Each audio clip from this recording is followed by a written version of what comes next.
નમસ્કાર, સમાચારો સાથે હું છું વિધિ। વાત કરવી છે ગુજરાતમાં વરસાદને લઈને સ્થિતિની અને જળ પ્રલયની જે પરિસ્થિતિ સર્જાય છે તેની।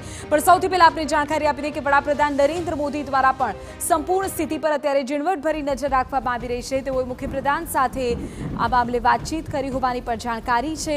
વરસાદની સ્થિતિને લઈને તેઓએ માહિતી મેળવી છે।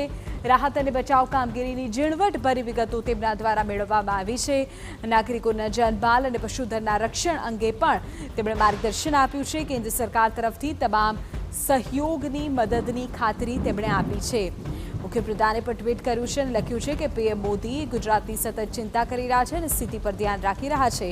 કિંજલ અમારા સંવાદદાતા વધુ વિગત આપી રહ્યા છે। જી કિંજલ। જી બિલકુલ, જે પ્રકારની પરિસ્થિતિ સર્જાઈ છે, વડોદરામાં પૂરની સ્થિતિ છે, બીજા પણ અનેક વિસ્તારો છે કે જે પાણીમાં ગરકાવ થઈ રહ્યા છે।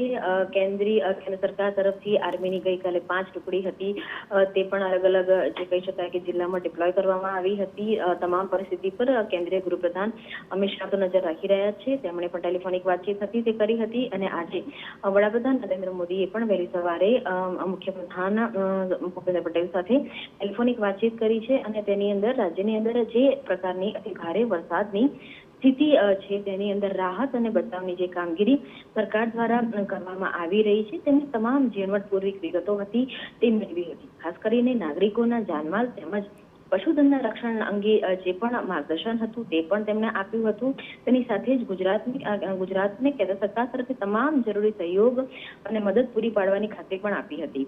અહીં સમજવું એ પણ મહત્વનું છે કે જ્યારે નરેન્દ્ર મોદી ગુજરાતના મુખ્યપ્રધાન હતા ત્યારે અનેક કુદરતી આફતો આવી હતી અને તે વખતે તેમણે કેવા પ્લાન કર્યા હતા, કેવી રીતે તેમાંથી પહોંચી વળ્યા હતા તે અંગે પણ ચર્ચા છે તે થઈ છે। એ જ કારણે જે માર્ગદર્શન છે તે શબ્દનો ઉપયોગ કરવામાં આવ્યો છે અને તેની સાથે જ ગુજરાત સાથે તેમનો એક નાતો છે, એટલે ગુજરાત પ્રત્યે તેમનો જે એક કહી શકાય કે જે ભાવ હોય છે તે હંમેશા રહેલો હોય છે અને કુદરતી જ્યારે આફત છે ત્યારે ગુજરાતમાં કંઈ પણ જરૂર હશે, ગુજરાતના લોકોની પડખે કેન્દ્ર સરકાર ઊભી છે તે પ્રકારની વાત પણ તેમણે કરી।